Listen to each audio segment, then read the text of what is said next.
ഒരു നഗരത്തെ സങ്കല്പിച്ചു നോക്കൂ. ഉരുളക്കിഴങ്ങുകളെ പോലെയുള്ള നിരവധി കൂറ്റൻ പാറകളെ അലക്ഷ്യമായി അടുക്കി വച്ചതുപോലെയുള്ള നിരവധി കുന്നുകൾ നിറഞ്ഞത്. ആ കുന്നുകൾക്ക് നടുവിലൂടെ ഒരു നദി ഒഴുകുന്നുണ്ട്. നദിയുടെ ഇരുകരയിലുമായി നിരവധി ആരാധനാലയങ്ങൾ. ആരാധനാലയങ്ങൾക്ക് മുന്നിൽ കിലോമീറ്ററുകൾ നീളമുള്ള വലിയ ചന്തകൾ. ആ ചന്തകളിൽ മുത്തും പവിഴവും മറ്റു രത്നങ്ങളും പറകളിൽ അളന്നു വിൽക്കുന്ന സ്ത്രീകൾ. നാനാദേശക്കാരായ നാനാഭാഷക്കാരായ നിരവധി വണിക്കുകൾ, സാധാരണ ജനങ്ങൾ, വലിയ കൊട്ടാരക്കെട്ടുകൾ, നൃത്തമണ്ഡപങ്ങൾ, തിരക്ക്, നിറങ്ങൾ, തിളയ്ക്കുന്ന ജീവിതാവേഗങ്ങൾ. കാലപ്രവാഹത്തിൽ എല്ലാം തകർന്നൊടുങ്ങി കല്ലുകൾ മാത്രമായി. കലയുടെ ഉളിപ്പാടുകളും മനുഷ്യാധ്വാനത്തിൻ്റെ വിയർപ്പടയാളങ്ങളും പടയോട്ടങ്ങളുടെ ചോരപ്പാടുകളും നിറഞ്ഞ നെടുവീർപ്പിടുന്ന കല്ലുകളുടെ നഗരം കർണാടകയിലെ ഹംപി. പഴയ വിജയനഗര സാമ്രാജ്യത്തിൻ്റെ തലസ്ഥാന നഗരം. ഹംപിയിൽ നിന്നെടുത്ത ചിത്രങ്ങളിലൂടെയുള്ള യാത്രയാണ് ഇത്തവണ. ഞാൻ രാജീവ് മണ്ണയം.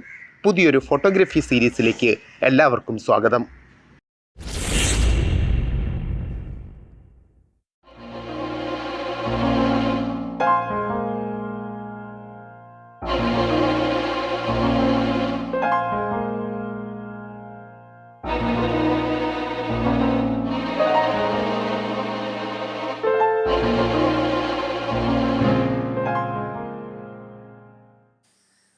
ഇരുമ്പുയുഗ കാലം മുതൽ ഇങ്ങോട്ട് ഇന്ത്യൻ ഉപഭൂഖണ്ഡത്തിലുണ്ടായ രാജവംശങ്ങളെ ഒരു ടൈം ലാപ്സ് വീഡിയോ പോലെ സങ്കല്പിച്ചു നോക്കിയിട്ടുണ്ടോ? ഭൂപടത്തിന്മേൽ കുമിളുകളെ പോലെ നിരന്തരം ജനിച്ച് ചായം പരക്കുന്നതുപോലെ വികസിച്ച് പലതായി ചിതറുകയോ നാമാവശേഷമാവുകയോ ചെയ്ത കണക്കില്ലാത്ത രാജവംശങ്ങൾ. ചില പേരുകളോ ചില കഥകളോ ചില നിർമ്മിതികളോ മാത്രം അവശേഷിപ്പിച്ച് ഇരുളിലേക്ക് വാടിപ്പോയവ. ഇന്ത്യയിലെ സാമ്രാജ്യങ്ങളുടെ കഥകൾ അധികവും ഫലപുഷ്ടമായ സിന്ധുഗംഗാ സമതലത്തിൻ്റെയോ തെക്ക് ഡെക്കാൻ പീഠഭൂമിയുടെയോ ആധിപത്യത്തിനു വേണ്ടിയുള്ള മത്സരങ്ങളുടേതാണ്.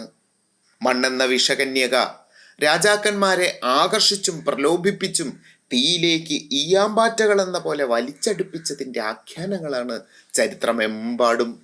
അവയ്ക്കിടയിൽ ഉദിച്ചസ്തമിച്ച നിരവധി ജനപദങ്ങൾ, നിരന്തര യുദ്ധങ്ങൾ, ചോരപ്പുഴകൾ, സാധാരണ മനുഷ്യരുടെ, അടിമകളുടെ, ആടുമാടുകളുടെ നിരന്തര പലായനങ്ങൾ. രേഖപ്പെടുത്തി വച്ചത് ചിലത്, എങ്ങും രേഖപ്പെടുത്താതെ പലത്.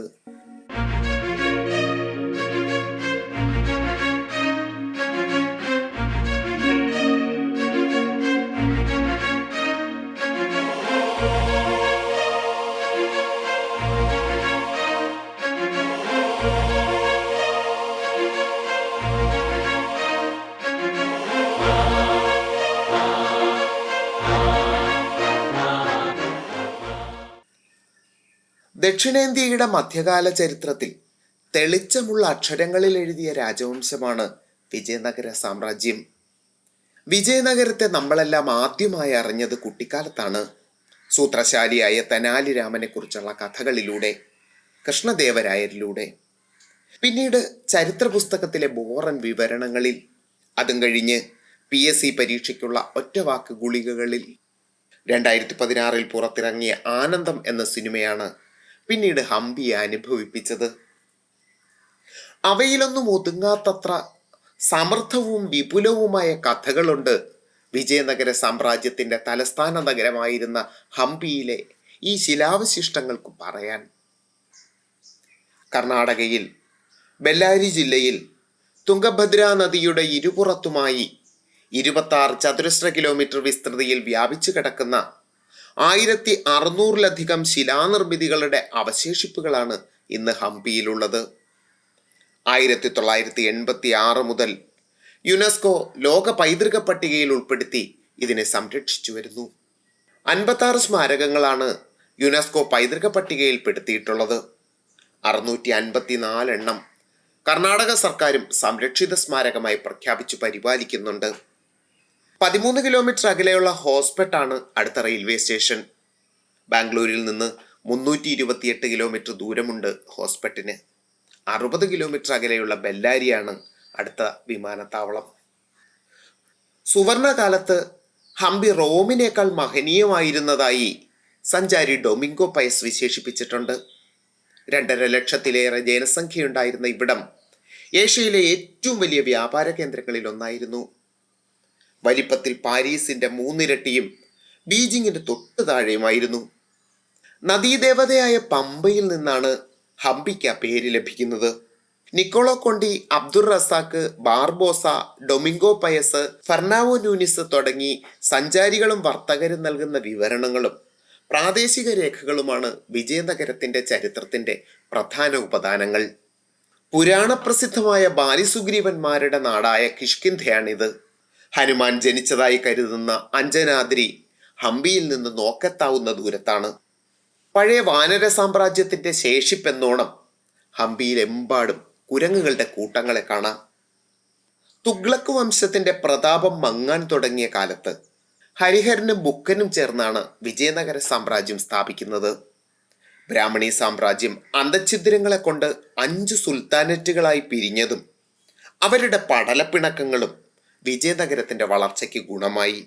വിജയനഗര സാമ്രാജ്യം എന്ന് ഒറ്റ പേരിൽ അറിയപ്പെടുന്നത് സംഗമവംശം, സാലുവ വംശം, തുളുവ വംശം, അരവിഡു വംശം എന്നിങ്ങനെ പരസ്പര ബന്ധമുള്ള 4 രാജവംശങ്ങളായിരുന്നു. പ്രതാപകാലത്ത് തമിഴ്നാട്ടിലെ ശ്രീവല്ലിപുത്തൂർ മുതൽ ഒഡീഷയിലെ ഉദയഗിരി വരെ ദീർഘമായ പ്രദേശത്തെ അടക്കി ഭരിച്ച ഇവർ കേരളത്തിൽ നിന്നും ശ്രീലങ്കയിൽ നിന്നും കപ്പം സ്വീകരിച്ചിരുന്നു. 1509 മുതൽ 1525 വരെ ഭരിച്ചിരുന്ന കൃഷ്ണദേവരായരുടേതാണ് വിജയനഗരത്തിന്റെ സുവർണ കാലഘട്ടം. മനുഷ്യന് ജീവിക്കാൻ സാധ്യമായ ഭൂമിയിലെ സ്ഥലത്തിന്റെ 1/3 യൂറോപ്യൻ സാമ്രാജ്യം കൈയടക്കുന്നതിന് തൊട്ടു മുമ്പ് സങ്കീർണമായ ഒരു ലോകത്തെ കൈകാര്യം ചെയ്ത നയചതുരനായ രാജാവായിരുന്നു കൃഷ്ണദേവരായർ.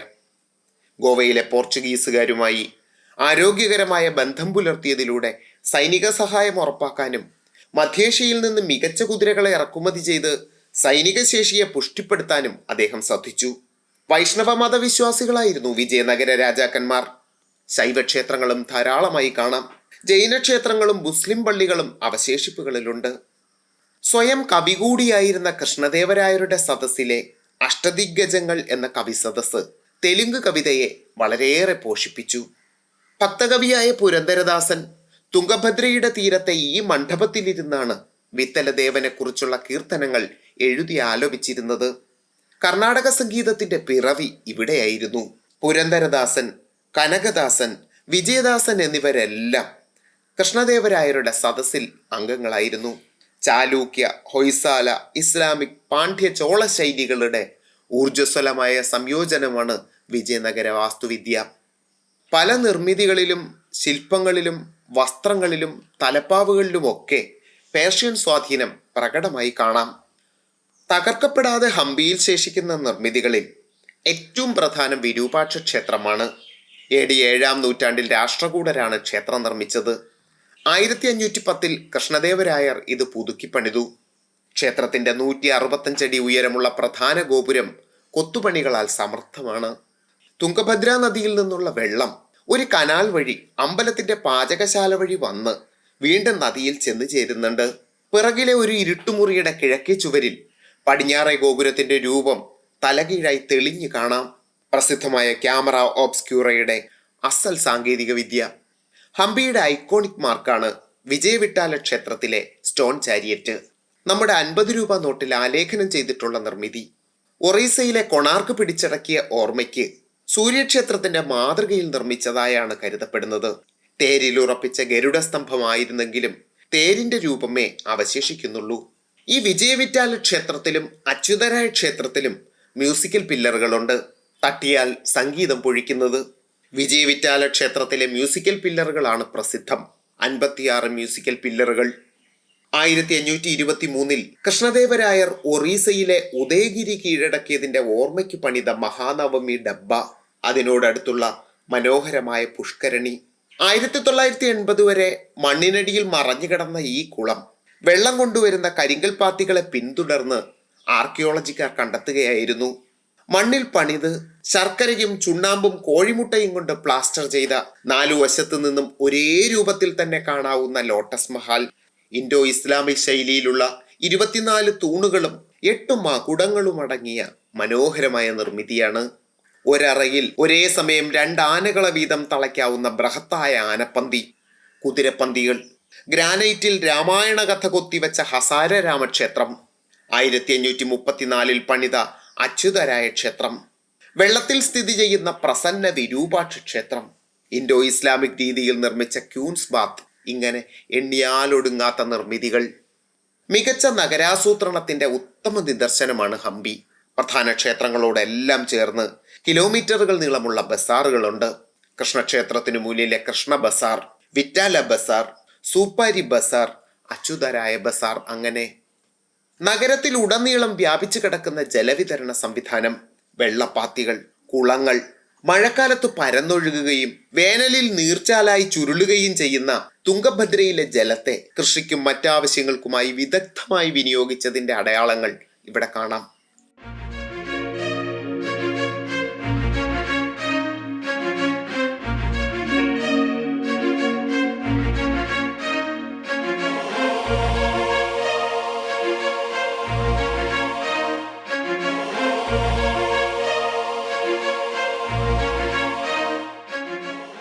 ആയിരത്തി 1565 തളിക്കോട്ട യുദ്ധമാണ് വിജയനഗരത്തിന്റെ ചരിത്രത്തിന് തിരശീലയിടുന്നത്. ബിജാപൂരും ഗോൾക്കൊണ്ടയിലും നടത്തിയ ആക്രമങ്ങൾക്കും അതിക്രമങ്ങൾക്കും രാമരായർ സുൽത്താനറ്റുകളെ തമ്മിലടിപ്പിക്കാൻ നടത്തിയ ഉപജാപങ്ങൾക്കും മറുപടിയായി ബീജാപ്പൂർ, ഗോൾക്കൊണ്ട, അഹമ്മദ് നഗർ, ബിഡാർ രാജ്യങ്ങളിലെ സുൽത്താൻമാരുടെ സംയുക്ത സൈന്യം വിജയനഗരം ആക്രമിച്ചു. തളിക്കോട്ട വെച്ച് നടന്ന യുദ്ധത്തിൽ രാമരായരെ പരാജയപ്പെടുത്തി. യുദ്ധഭൂമിയിൽ പിടിച്ചുകെട്ടി തലവെട്ടി. ഹംപിയെ നിശേഷം തകർത്തു. കൊള്ളയും കൊള്ളിവയ്പും നടത്തി. ജനങ്ങളെ വൃദ്ധരെന്നോ സ്ത്രീകളെന്നോ കുട്ടികളെന്നോ നോക്കാതെ കശാപ്പ് ചെയ്തു. ഈ നശീകരണം 5 മാസം തുടർന്നതായി ഫെരിസ്റ്റ പറയുന്നുണ്ട്. 2.5 ലക്ഷത്തിലേറെ ജനസംഖ്യയുണ്ടായിരുന്ന ഹംപി കൂട്ടക്കൊലകൾക്കും പലായനങ്ങൾക്കും ശേഷം ചോരയിൽ കുഴഞ്ഞ കൽക്കൂമ്പാരം മാത്രമായി. പിൽക്കാലത്ത് ഹംപി പൂർണ്ണമായും ഉപേക്ഷിക്കപ്പെട്ട് കാട് കയറി. 19-ാം നൂറ്റാണ്ടുവരെ ശവപ്പറമ്പായി കിടന്നു. ഈസ്റ്റ് ഇന്ത്യ കമ്പനിയുടെ സർവേയുടെ ഭാഗമായി കേണൽ കോളിൻ മക്കൻസിയാണ് ഹംപിയെ വെളിച്ചത്തിലേക്ക് കൊണ്ടുവരുന്നത്. അന്ന് ഉദ്യോഗസ്ഥനായിരുന്ന കേണൽ അലക്സാണ്ടർ ഗ്രീൻലോയാണ് 1856 ഹംപിയുടെ കാലോടൈപ്പ് ചിത്രങ്ങൾ ആദ്യമായി എടുക്കുന്നത്. 1980 അമേരിക്കയിലെ ഒരു സ്വകാര്യ ശേഖരത്തിൽ നിന്ന് ഈ കാലോടൈപ്പ് ചിത്രങ്ങളുടെ നെഗറ്റീവുകൾ കണ്ടെത്തുകയുണ്ടായി. ഇപ്പോഴും അല്പം മുമ്പ് മാത്രം ശത്രുക്കൾ ഉപേക്ഷിച്ചു പോയ ശവപ്പറമ്പ് പോലെയാണ് ഹംപി. പ്രൗഢിയുടെ സുഗന്ധവും ചോരയുടെ ദുർഗന്ധവും ഓരോ ശിലയിലും ഇഴുകിച്ചേർന്നിരിക്കുന്നു. ചരിത്രത്തിൻ്റേത് കാട്ടുനീതിയാണ്. അന്ധമായ പകകൾ, ചോരപ്പുഴകൾ, ശരീരങ്ങൾ മാത്രമായ അടിമവേലക്കാരും ദേവദാസികളും, കുനിഞ്ഞ മുതുകുകളോടെ പലായനം ചെയ്യുന്ന ജനസഹസ്രങ്ങൾ.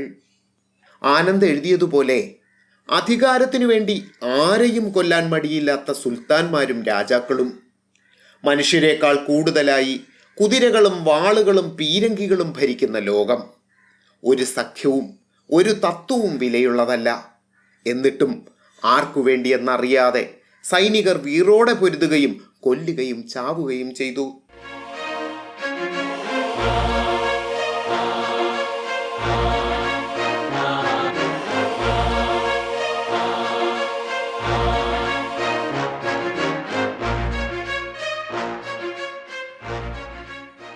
മനുഷ്യ സംസ്കാരത്തിൻ്റെ വളർച്ചയുടെ മറ്റൊരു കാലത്ത് നിന്ന് തിരിഞ്ഞു നോക്കുമ്പോൾ നമ്മുടെ കാലത്തെയും നമ്മളെയും ഇതുപോലെ ആർക്കോ എന്തിനോ വേണ്ടി കണ്ണുകെട്ടി നയിക്കപ്പെട്ട കഴുതകളായി വിലയിരുത്തുമോ എന്നെനിക്കറിയില്ല.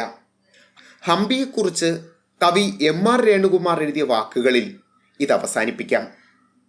വിജയനഗരത്തിനു മുൻപും ഹംപി ശിലകളുടെ സാമ്രാജ്യമായിരുന്നിരിക്കണം. മനുഷ്യനിർമ്മിതമായ ചില മാറ്റങ്ങളോടെ സാമ്രാജ്യം തുടരുന്നതായേ തോന്നിയുള്ളൂ. ചിലർ ശിലകളെ തകർത്ത് ശില്പമാക്കുന്നു, ചിലർ ശില്പങ്ങളെ തകർത്ത് ശിലകളാക്കുന്നു.